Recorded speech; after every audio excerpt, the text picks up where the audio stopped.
Subscribe कीजिए और देखिए हर सैटरडे एक खौफनाक thriller tales. Bell icon press करना ना भूलिएगा।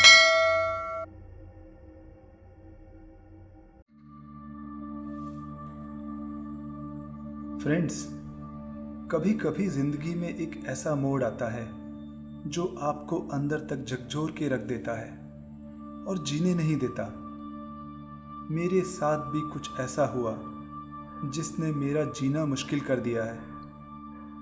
जी चाहता है किसी तरह से मैं समय को पीछे ले जा सकूं और अपनी गलती ठीक कर सकूं। काश ऐसा हो पाए। मैं आपको अपनी कहानी सुनाता हूं।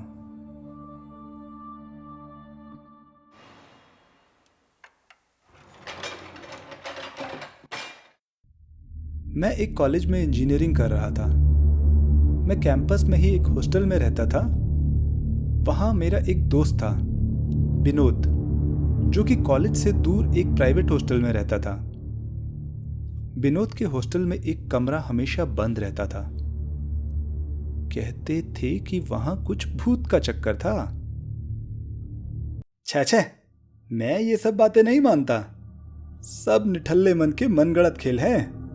नहीं बे, तू मान या मत मान, पर बुरी आत्माएं तो होती है। तुझे पता तो है कि यहाँ एक लड़के ने खुद को फांसी लगा ली थी। वैसे मन तो मेरा भी करता है इतनी बड़ी बड़ी किताबें देखकर, पर मैं कभी करता थोड़ी हूँ। कमजोर था वो, पर था इंसान ही। अरे इतना ही नहीं भाई, उसके बाद भी अक्सर उस कमरे में कुछ न कुछ गड़बड़ होती ही रहती है। अजीब अजीब आवाज़ें आती हैं। खूब पूजा और हवन कराया पर कुछ नहीं हो पाया। इसलिए हॉस्टल के मैनेजमेंट ने उस कमरे को हमेशा के लिए बंद कर दिया है। अच्छा जी, पर तू तो उसके बाजू वाले कमरे में ही रहता है। फिर तूने भूत को कभी क्यों नहीं देखा? हाँ, सो तो है, मुझे कभी कुछ हुआ नहीं। यहाँ तक कि उस कमरे की एक खिड़की तो मेरे रूम से ही लगी हुई है, जो हमेशा बंद रहती है, पर मैंने कभी कुछ भी अजीब महसूस नहीं किया। भाई तो खुद बड़ा राक्षस है, तेरा कोई क्या बिगाड़ेगा। अब तू टॉपिक चेंज कर रहा है। चल, मैगी खाएगा? क्यों नहीं, बना।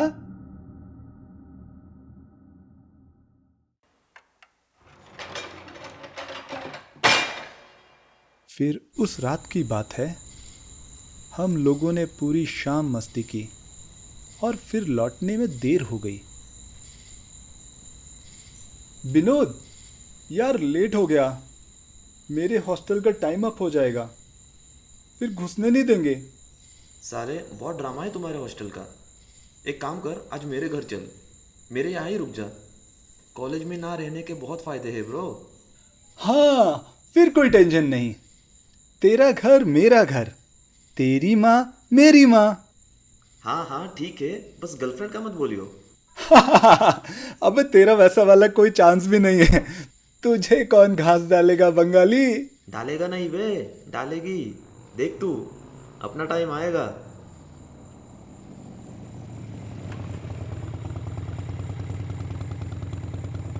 चल चल, घर आ गया। रात में अलग ही लगता है तेरा हॉस्टल, पहली बार देखा। आजा आजा, तुझे डर तो नहीं लग रहा है? ना, मुझे ताले लगे हुए बंद कमरों से डर नहीं लगता। चल गुड, क्योंकि मुझे ज़रा देर के लिए जाना होगा। अंगद के पास मेरी कुछ किताबें रखी है।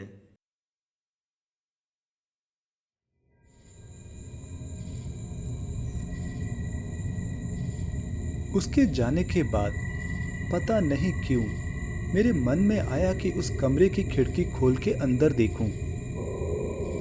यही वो खिड़की है जिसके बारे में विनोद बोला करता था। तो मैंने उसकी कुंडी को खोला। वो काफी जाम थी। मैंने जैसे तैसे उसे खोला तो अंदर देखा कि काफी अंधेरा था। मैंने अपने फोन की टॉर्च से देखा तो धूल भरा कुछ फर्नीचर दिखाई दिया। एक पुराना पलंग और कुछ कुछ। काश मैंने उस दिन वो बेताबी ना दिखाई होती। वो भूतिया कमरा मेरी आंखों के सामने था, पर मुझे यकीन नहीं था। मुझे वहां कुछ भी अजीब नहीं लगा। फिर मुझे किसी के आने की आवाज आई तो मैंने खिड़की को फिर से बंद कर दिया। मैं अपने दोस्त को डराना नहीं चाहता था।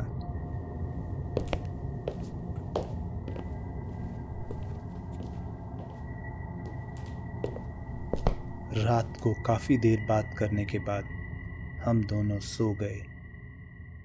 रात के करीब 1 बजे होंगे। हम लोग गहरी नींद में सो रहे थे, पर अचानक मेरी नींद एक आवाज से खुली। मैं उठ तो गया, पर बहुत नींद में था। मुझे लगा कोई बाहर टहल रहा होगा। मैंने घड़ी देखी तो 3:33 हो रहा था। खैर, मैं उसे नजरअंदाज करके फिर से सो गया। पर थोड़ी देर में फिर वही आवाज मुझे सुनाई दी। इस बार मैं थोड़ा होश में था। मुझे महसूस हो रहा था कि वो आवाज उस खिड़की के दूसरी तरफ से आ रही है, जैसे कोई अंदर आने के लिए पूछ रहा हो। ये सोच के मैं बहुत घबरा गया। मेरी हवा इतनी टाइट थी कि मैं उस खिड़की की तरफ देखने से भी घबरा रहा था। मैं अपने चेहरे पर तकिया रख के अपना मुंह छुपा के लेट गया, मगर फिर भी वो आवाज मेरे कानों में साफ साफ सुनाई दे रही थी। मैं सोच रहा था कि काश विनोद ही वो आवाज सुन ले और कुछ करे, पर वो तो उठा भी नहीं। मैं डर के मारे प्रार्थना करने लगा, हनुमान चालीसा पढ़ने लगा, पर किसी बात का कुछ असर नहीं हो रहा था। किसी तरह से मुझे नींद आई।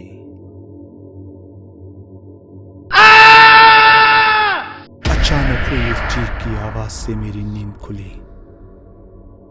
वो आवाज खिड़की के उस पार से आई थी,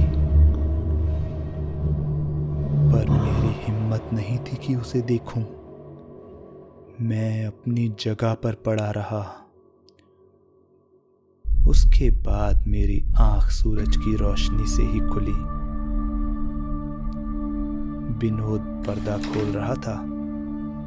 नींद आई क्या सूर्या रात को? भाई मत पूछ, कैसे सोता है तू यहाँ? क्यों, क्या हुआ? और फिर मैंने उसे रात का पूरा किस्सा बताया, पर उसने कुछ रिएक्ट नहीं किया, सिर्फ मुस्कुरा के बोला, कुछ चीजें हमारी समझ से बाहर होती है, हम उनको सिर्फ महसूस कर सकते हैं। और फिर वो बाहर चला गया। शायद नाश्ता लाने गया होगा। मैं उठ के अंगड़ाई लेता हुआ बाहर आया तो मैंने क्या देखा कि बाहर बहुत भीड़ लगी हुई है और वो भूतिया कमरे का दरवाजा खुला हुआ है। वो लोगों की शक्लों पर 12 बजे हुए थे। मैंने फौरन जाके उस कमरे में देखा कि माजरा क्या है, और वो दृश्य देख के मेरे पैरों से जैसे जमीन खिसक गई।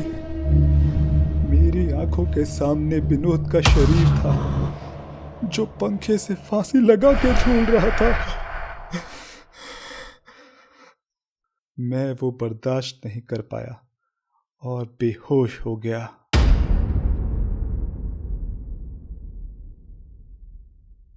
अगले दिन जब मुझे होश आया तो मैंने देखा कि मैं हॉस्पिटल में था और मेरे आसपास काफी पुलिस थी। मैंने उनको सारा किस्सा सुनाया, पर मुझे लगता नहीं कि किसी ने मुझ पर यकीन किया होगा। बस मैं इस बात पे शर्मिंदा हूं कि मेरी एक गलती से मेरे दोस्त को, पर मुझे समझ नहीं आता कि विनोद ही क्यों मारा गया और मैं क्यों बच गया। सूर्या, विनोद, नहीं नहीं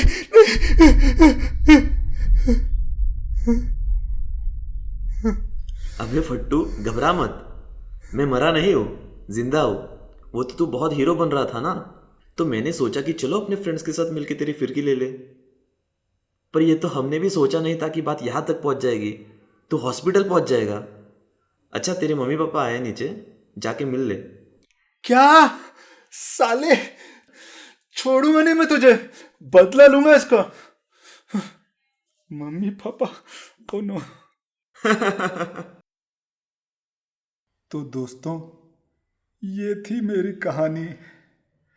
क्या बताऊं, कितनी इज्जत उतारी है दोस्त लोगों ने मेरी पूरे कॉलेज में।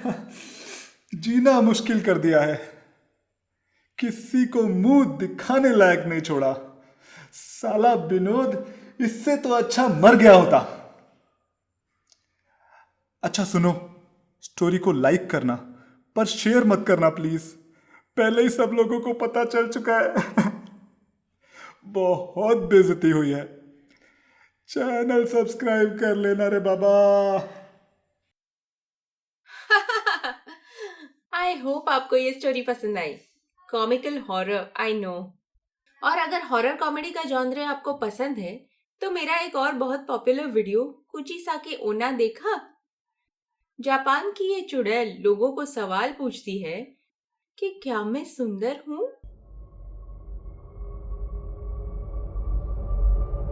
हाँ हाँ, पास आओ और बताओ मुझे, क्या मैं सुंदर हूँ? अरे तुम तो बहुत सुंदर हो, तुम्हारी आंखें एकदम अप्सरा जैसी है। अच्छा,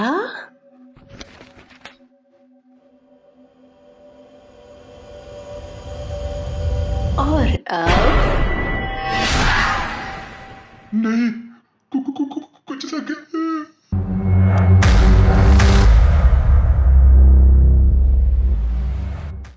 और उसके बाद क्या होता है वो तो वीडियो देख के ही पता चलेगा।